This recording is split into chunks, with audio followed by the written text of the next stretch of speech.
Live. नमस्कार प्यारे साथियों, मैं अजीत स्वागत करता हूं आपके अपने प्यारे परिवार रोजगार विद अंकित पर। कैसे हैं आप सब लोग? आशा है बहुत अच्छे होंगे, स्वस्थ होंगे, लाजवाब होंगे। तो जल्दी से लाइव आ जाइए, जुड़ जाइए मेरे साथ। हम लोग चर्चा कर रहे हैं यहाँ पर एक शानदार सेशन की, जिसमें हम आज राष्ट्रपति पढ़ने वाले हैं, प्रेसिडेंट हम पढ़ने वाले हैं। राष्ट्रपति के बारे में हम डिटेल में चर्चा करते हुए चलेंगे।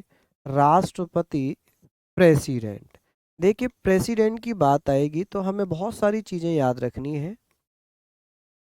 राष्ट्रपति जो होगा देश का पहला नागरिक होगा। पहली बात तो ये है कि राष्ट्रपति जो है, इसकी तुलना किससे की जाती है, इसका कंपैरिजन किससे किया जाता है? तो इसका कंपैरिजन किया जाता है भैया ब्रिटेन के राजा से। ठीक है, किससे? ब्रिटेन के राजा से। चलिए, तो आप लोग सभी साथी जुड़िए मेरे साथ। यहाँ पर हम बात करेंगे सर, इसकी तुलना किससे की जाती है? तुलना आप कहेंगे सर ब्रिटेन के राजा से। किससे? आप मुझे बताएं सर। ब्रिटेन के राजा से, ब्रिटेन के राजा से। ठीक है, इसकी तुलना की जाती है ना? ब्रिटेन के राजा के समान माना जाता है। ये देश का प्रथम नागरिक है, देश का प्रथम नागरिक है, प्रथम नागरिक, फर्स्ट सिटीजन ऑफ इंडिया, पहला नागरिक है। इसे देश का राष्ट्राध्यक्ष भी कहते हैं। क्या कहते हैं? राष्ट्राध्यक्ष भी कहते हैं, राष्ट्राध्यक्ष भी कहते हैं। चलिए, ये सारी चीजें हमने लिखनी है। कहते हैं, यहां पर ये क्वेश्चन पूछा जा सकता है कि सर जो राष्ट्रपति है, ये तीनों सेनाओं का, आप कहेंगे सर, यहां पर आप लिखेंगे तीनों सेनाओं का, तीनों सेनाओं का अध्यक्ष होता है। कौन होता है? राष्ट्रपति तीनों सेनाओं का अध्यक्ष होता है। ठीक है, यहां पर हमने बात करनी है एयरफोर्स, नेवी और आर्मी। तीनों सेनाओं का अध्यक्ष कौन होगा?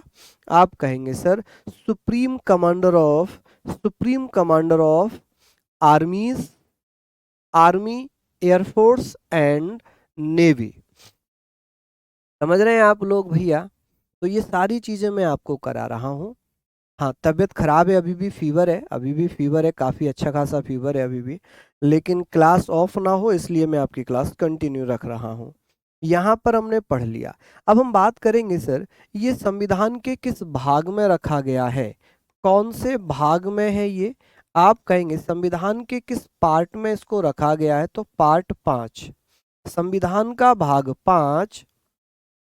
एक आर्टिकल है कि भैया, एक आर्टिकल दिया हुआ है। आर्टिकल है कौन सा? 52। अनुच्छेद 52 क्या कहता है? अनुच्छेद 52 में क्या लिखा हुआ है?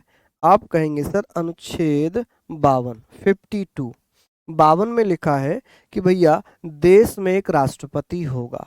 आप कहेंगे सर देश में एक राष्ट्रपति होगा, एक राष्ट्रपति होगा। कौन होगा? राष्ट्रपति होगा। ठीक है, देश में एक राष्ट्रपति होगा। कि भारत जो है हमारा, इसका एक राष्ट्रपति होगा। क्या होगा जी? एक राष्ट्रपति होगा। यहां हम बात कर रहे हैं कि सर भारत में एक राष्ट्रपति होगा। राष्ट्रपति की तुलना ब्रिटेन के राजा से की गई है। राष्ट्रपति देश का पहला नागरिक होता है, जिसे राष्ट्राध्यक्ष भी कहते हैं। चलिए, यहां पर हमने पढ़ लिया कि सर एक आर्टिकल है, आर्टिकल है जी 53, अनुच्छेद 53। अनुच्छेद 53 में क्या लिखा है? इसमें क्या लिखा हुआ है बताइए जल्दी से। ब्रिगेडियर भैया आर्मी में पोस्ट होती हैं, ब्रिगेडियर तो आर्मी में पोस्ट होती हैं। ठीक है, हम बात कर रहे हैं कि सर जो राष्ट्रपति है, जो राष्ट्रपति है, ये कौन से आर्टिकल में होगा? राष्ट्रपति पद कौन से आर्टिकल में? 52 में राष्ट्रपति होगा। ऐसी व्यवस्था किसमें? 52 में। ठीक है, 53 कहता है कि जो संघीय कार्यपालिका है, जो यूनियन एग्जीक्यूटिव है, इसकी सभी power, all powers of union executive किस में होंगी? राष्ट्रपति में होंगी, जिनका प्रयोग राष्ट्रपति अपने आप या संघीय मंत्री परिषद की सलाह पर करेगा। यहाँ पर हम बात करेंगे, यहाँ हम बात कर रहे हैं, आप कहेंगे सर इसमें हमने पढ़ना है कि सर संघीय कार्यपालिका की समस्त शक्तियां, संघीय कार्यपालिका, संघीय कार्यपालिका की समस्त शक्तियां, समस्त शक्तियां, समस्त शक्तियां राष्ट्रपति में होंगी। किसमें होंगी? राष्ट्रपति में होंगी। ठीक है जी, राष्ट्रपति में होंगी। आप कहेंगे sir all powers, all powers of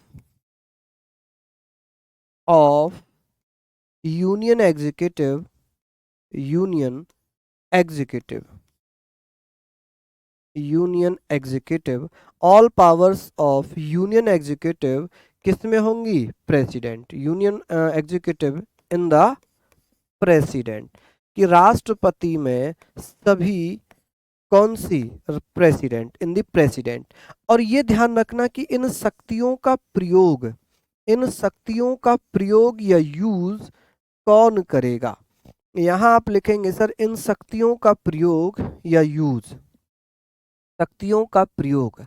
आप कहेंगे सर इन शक्तियों का प्रयोग या यूज किसके द्वारा किया जाएगा? आप यहां पर मुझे बता देना कि सर राष्ट्रपति, इन शक्तियों का प्रयोग राष्ट्रपति स्वयं यानी कि ऑन स्वयं या संघीय मंत्री परिषद की सलाह पर करेंगे। केंद्रीय कह लें, संघीय कह लें, संघीय मंत्री परिषद, संघीय संघीय मंत्री परिषद, संघीय मंत्री परिषद की सलाह पर करेंगे, करेंगे। ठीक है, यहां तक हम लिखेंगे कि सर संघीय मंत्री परिषद की सलाह पर करेंगे। तो ये सारे पॉइंट हमारे हो गए जी, यहाँ पर इंपॉर्टेंट हो गए जी सारे पॉइंट, सारी चीजें हमारी यहाँ पर हो गई। अब बात आती है कि सर अनुच्छेद 53 में लिखा है कि संघीय कार्यपालिका की शक्तियां राष्ट्रपति में होंगी। राष्ट्रपति इन शक्तियों का प्रयोग अपने आप करेंगे या संघीय मंत्री परिषद से सलाह लेंगे? क्या लेंगे? सलाह लेंगे। तो ये पॉइंट हमारा बहुत अच्छा हो जाता है। अब बात आती है अनुच्छेद 54 में क्या लिखा है। अनुच्छेद 54 में लिखा है राष्ट्रपति का निर्वाचक मंडल एवं निर्वाचन पद्धति, कि sir electoral college of president and election system of president, क्या क्या व्यवस्थाएं हैं, कौन कौन लोग राष्ट्रपति के लिए वोट कर सकते हैं, क्या आप और मैं वोट कर सकते हैं?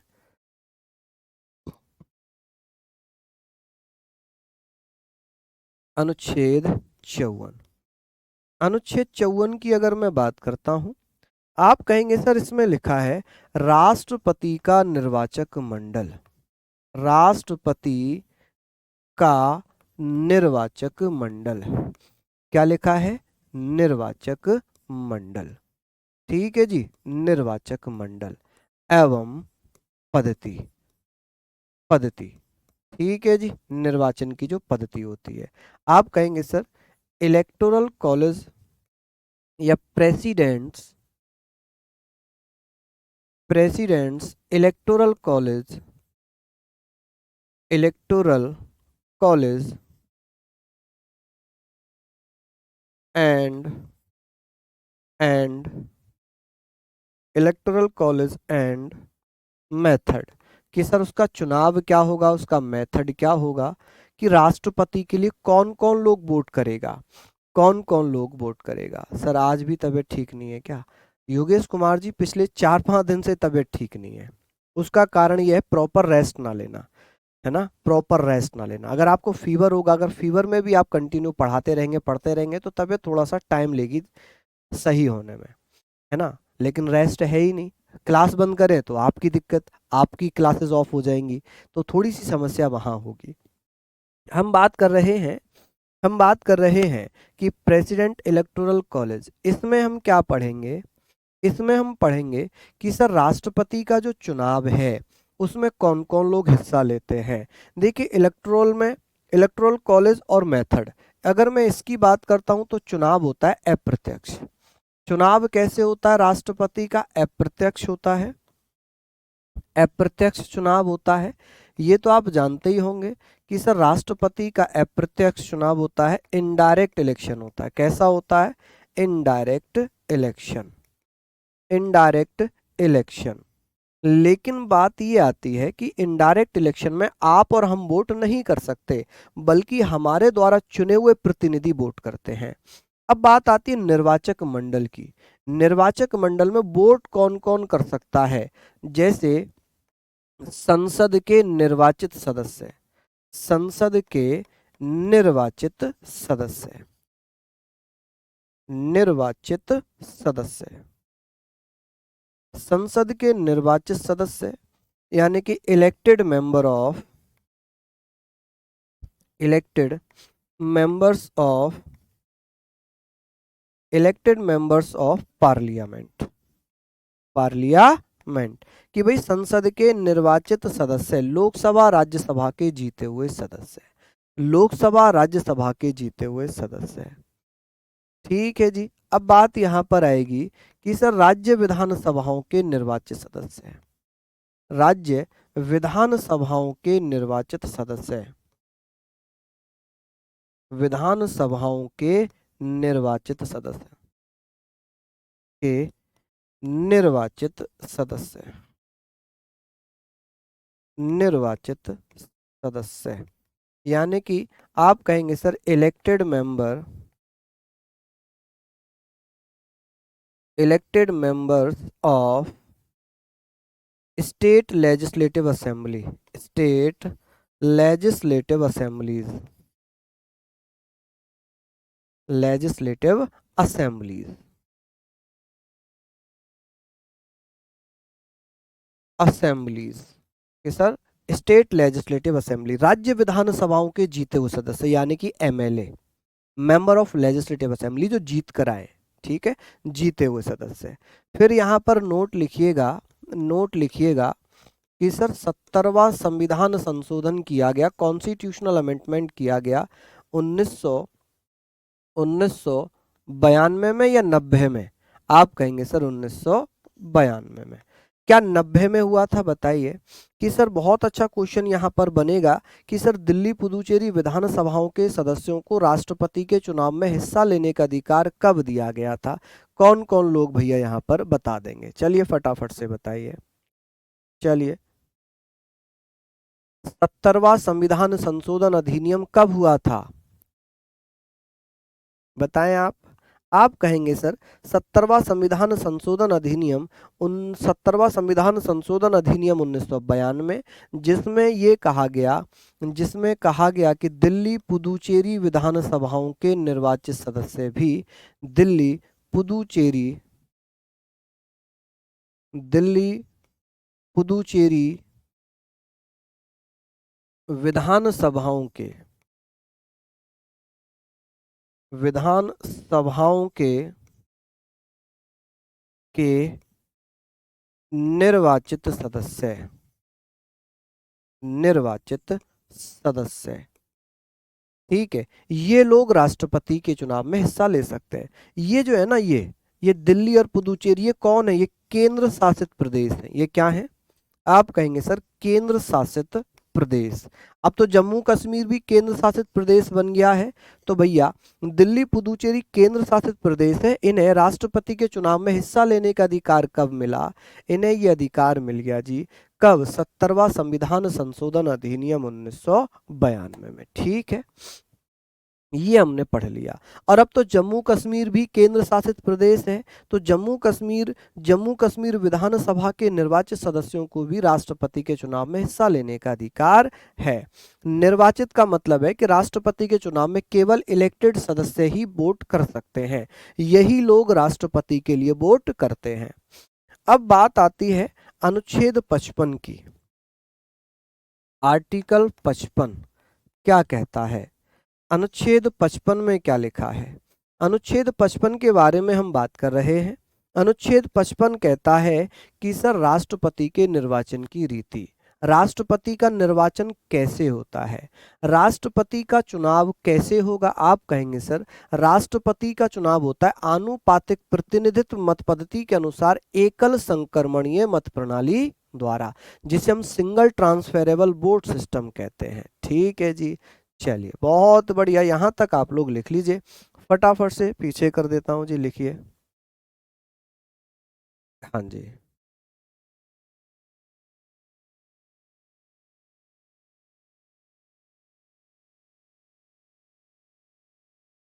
चलिए बहुत बढ़िया जी, बहुत शानदार। ये सारी बातें हमने यहाँ पर लिख ली, लिख लीजिए। सर 1990 में, ना ना ना संजू, 1990 नहीं, 1992 ही है। देखो मैंने तो 1992 लिखा है ना, कहाँ गया? 1992 लिखा है मैंने, 70 थोड़ी लिखा, 1990 थोड़ी लिखा है। अब ये बात आती है कि सर ये बताइए राष्ट्रपति के चुनाव में कौन लोग हिस्सा नहीं ले सकते? आप कहेंगे सर राष्ट्रपति के चुनाव में, राष्ट्रपति के चुनाव में, राष्ट्रपति के चुनाव में राज्यसभा में मनोनीत सदस्य, राज्यसभा एवं के मनोनीत सदस्य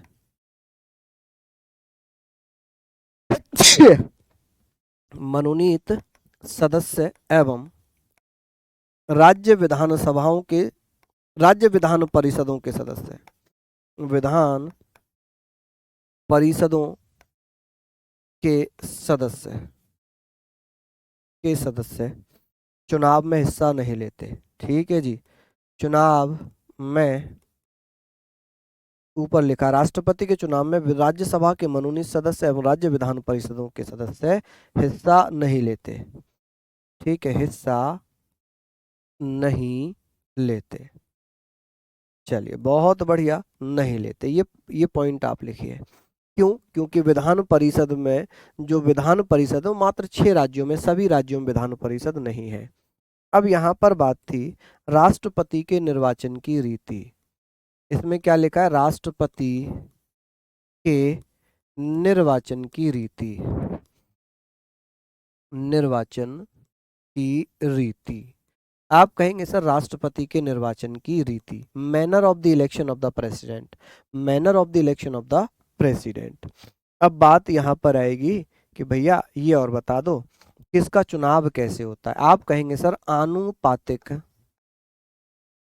आनुपातिक, आनुपातिक, आनुपातिक प्रतिनिधित्व, आनुपातिक प्रतिनिधित्व, आनुपातिक प्रतिनिधित्व मत पद्धति के अनुसार, मत पद्धति के अनुसार, के अनुसार एकल संक्रमणीय मत प्रणाली द्वारा, एकल संक्रमणीय, एकल संक्रमणीय मत पद्धति, मत प्रणाली द्वारा, मत प्रणाली द्वारा, प्रणाली द्वारा, ये सारी चीजें आप लोग यहाँ पर लिखेंगे, मत प्रणाली द्वारा। ठीक है, आप कहेंगे sir why single transferable, why single transferable, single transferable, transferable, why single transferable vote system, vote system. यहां तक आप लोग इसको लिख लीजिए, यहाँ तक सारी चीज़ें आप इनको लिखिए फटाफट से कि सर ये पॉइंट तो बहुत अच्छे हैं। तो यहाँ तक आप लोग कर लेंगे कि सर राष्ट्रपति का चुनाव जो है आनुपातिक प्रतिनिधित्व मत पद्धति के अनुसार होता है। इसका मतलब है कि जो वोट वैल्यू होती है, किस विधायक, किस सांसद की कितनी वोट वैल्यू है, उसके आधार पर ये इलेक्शन होता है। मान लीजिए किसी राष्ट्रपति कैंडिडेट को 50 वोट मिले और जीत गया 48 वोट वाला, आप कहोगे सर 50 वोट ज़्यादा होते हैं या 48? मैं कहूँगा 50 ज़्यादा होते हैं, लेकिन जीत किसकी हो रही है? 48 वोट वाले की। क्यों? क्योंकि जो 48 वोट मिले हैं उनकी वोट वैल्यू 50 वोट वैल्यू से ज़्यादा है। तो यहाँ पर वोट वैल्यू के आधार पर जीत होती है, जिसे एकल संक्रमणीय मत प्रणाली कहते हैं, सिंगल ट्रांसफरेबल वोट सिस्टम कहते हैं। ठीक है, ठीक है जी कार्तिक जी, बिल्कुल माय डियर ब्रदर, बिल्कुल।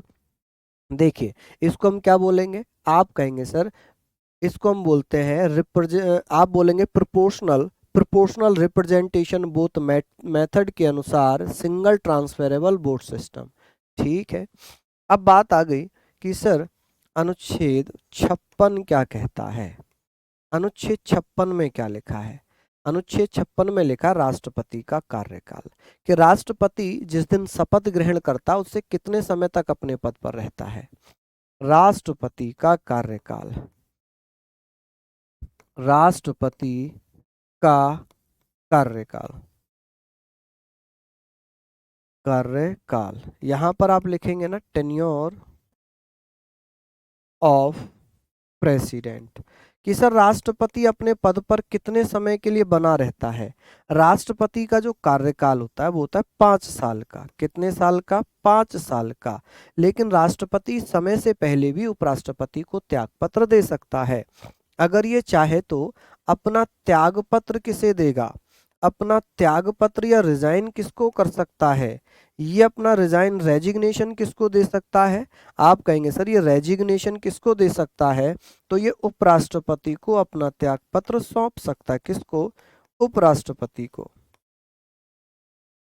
उपराष्ट्रपति को अपना त्यागपत्र दे सकता है। ठीक है, चलिए वोट वैल्यू कौन डिसाइड करता है? कितना अच्छा क्वेश्चन पूछा है मेरी बहन ने, क्या नाम है इनका? रंजना। रंजना ने कितना अच्छा क्वेश्चन पूछा है। ये कह रही है सर वोट वैल्यू कैसे डिसाइड होती है? देखिए, जिस राज्य की जनसंख्या ज्यादा होगी उस राज्य की वोट वैल्यू भी ज्यादा होगी। वोट वैल्यू निकालने का एक मेथड मैं बता देता हूं। जैसे यूपी के विधायकों की वोट वैल्यू निकालनी है तो यूपी में 403 विधायक हो गए। ठीक है, अब बात करेंगे सर 403 विधायक, टोटल पॉपुलेशन, जैसे टोटल सीट ये हो गई और पॉपुलेशन जैसे कि कितनी जनसंख्या है उत्तर प्रदेश की, तो वर्तमान में 25 करोड़ है, 25 करोड़ जनसंख्या है, डिवाइडेड बाय 1, ऐसे करके इनकी वोट वैल्यू निकाली जाती है कि सर विधानसभा की कुल संख्या डिवाइडेड बाय उस प्रदेश की संख्या मल्टीप्लाई 1, इससे निकाली जाती है वोट वैल्यू। तो जो भी वोट वैल्यू आएगी, ठीक है, समझ रहे हैं आप लोग, तो ये वोट वैल्यू निकाली जाती है। ठीक है, फॉर्मूला होता है वोट वैल्यू का, ये फटाफट से लिख लीजिए। ठीक है, एक फॉर्मूला रहता है,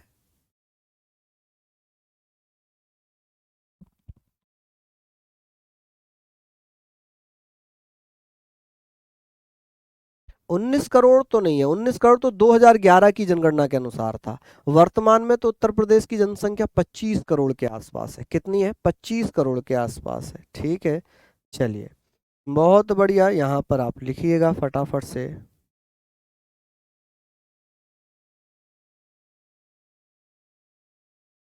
बहुत बढ़िया, शानदार।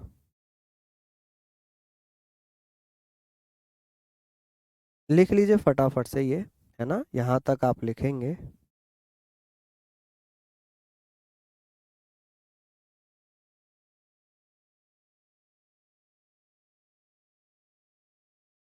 लिख लिए आप लोग?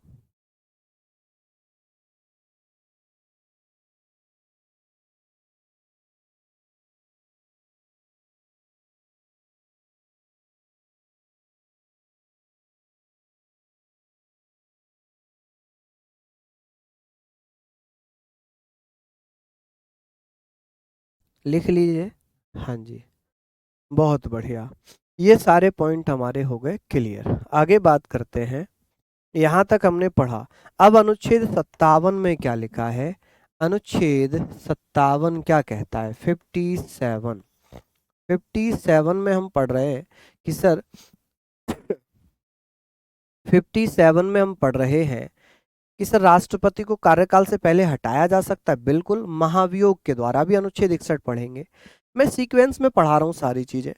इसमें लिखा है राष्ट्रपति का पुनर्निर्वाचन। आप कहेंगे सर राष्ट्रपति का पुनर्निर्वाचन, ठीक है, पुनः निर्वाचन, निर्वाचन, री इलेक्शन, आप कहेंगे सर री इलेक्शन, यहां पर आप लिख सकते हैं कि सर री इलेक्शन ऑफ प्रेसिडेंट, री इलेक्शन ऑफ प्रेसिडेंट की बात यहां पर हो रही है। अब आप मुझे बताइए कि सर ये सारी चीजें जब हमने पढ़ी कि री इलेक्शन ऑफ प्रेसिडेंट यानी कि राष्ट्रपति के लिए पुनर्निर्वाचन, एकमात्र ऐसे राष्ट्रपति कौन है जिनका द्वारा से पुनर्निर्वाचन हुआ था, तो आप कहेंगे डॉक्टर राजेंद्र प्रसाद, जो लगातार 2 बार बने। ठीक है, तो अब बात आ गई सर अनुच्छेद 58, अनुच्छेद 58, इसमें क्या लिखी है, इसमें लिखा है राष्ट्रपति की योग्यताएं, राष्ट्रपति के लिए योग्यताएं, कौन व्यक्ति बन सकता है राष्ट्रपति। भारत में कोई व्यक्ति कितनी बार भी राष्ट्रपति बन सकता है, वो यहां पर लिखा है कितनी बार भी बन सकता है। इसमें लिखी है योग्यताएं कि राष्ट्रपति की योग्यताएं क्या होंगी, योग्यताएं, क्वालिफिकेशंस क्या होंगी, क्वालिफिकेशंस, क्वालिफिकेशंस की बात यहाँ पर हो रही है। आप कहेंगे सर क्वालिफिकेशंस क्या क्या हैं, तो पहली क्वालिफिकेशन क्या है, आप कहेंगे सर भारत का नागरिक होना चाहिए, कौन हो, भारतीय नागरिक होना चाहिए, नागरिक, सिटीजन ऑफ इंडिया होना चाहिए, भारतीय नागरिक हो, आयु एज कितनी होनी चाहिए राष्ट्रपति बनने के लिए, 35 साल की एज होनी चाहिए, 35 साल पूरा कर चुका हो, लोकसभा सदस्य बनने की योग्यता रखता हो, लोकसभा सदस्य, लोकसभा सदस्य बनने की योग्यता, की योग्यता हो, योग्यता हो, बनने की योग्यता हो। आप कहेंगे सर ये आपने पढ़ लिया, इस सारी चीजों को हमने यहाँ पर पढ़ लिया कि सर लोकसभा सदस्य बनने की योग्यता हो, अच्छे से आप लोग पढ़ेंगे। ठीक है, लोकसभा सदस्य हो ये गलत हो जाएगा, क्यों, यहाँ लिखा है लोकसभा सदस्य बनने की योग्यता हो रखता हो, become a member of Lok Sabha, कि सर लोकसभा का सदस्य हो, सही है या गलत, कहेंगे गलत, क्यों, क्योंकि यहाँ लिखा है लोकसभा की सदस्यता बनने योग्य हो, क्या हो जी, बनने योग्य हो। क्या ये सारी चीजें हैं, ठीक है, यहाँ तक आप पढ़िए, यहाँ तक आप पढ़िएगा। मैं आज आधे घंटे ही क्लास लूंगा, इससे ज़्यादा क्लास नहीं लूंगा, है ना, मैं आज आधे घंटे ही क्लास आपकी ले रहा हूँ, इससे ज़्यादा मैं क्लास नहीं लूंगा, इससे ज़्यादा क्लास अगर होगी, कल अगर तबीयत सही रही तो मैं कल पूरी क्लास लूंगा, वरना कल मैं छुट्टी रखूंगा, है ना, कल मैं छुट्टी रखूंगा कि अगर क्लास बार बार वही आधे घंटे चलेगी तो फिर दिक्कत होगी। मैं एक दिन प्रॉपर रेस्ट लेना चाहता हूँ, तो अगर तबीयत आज रात तक ठीक रहती है तो ठीक है, वरना कल मैं प्रॉपर रेस्ट लूंगा, ठीक है, कल प्रॉपर रेस्ट लूंगा, ठीक है जी। चलिए, तो ये सारी चीज़ों को हम पढ़ेंगे, मेहनत करेंगे, है ना, फिर मिलेंगे आपसे, तब तक के लिए जय हिंद, जय भारत।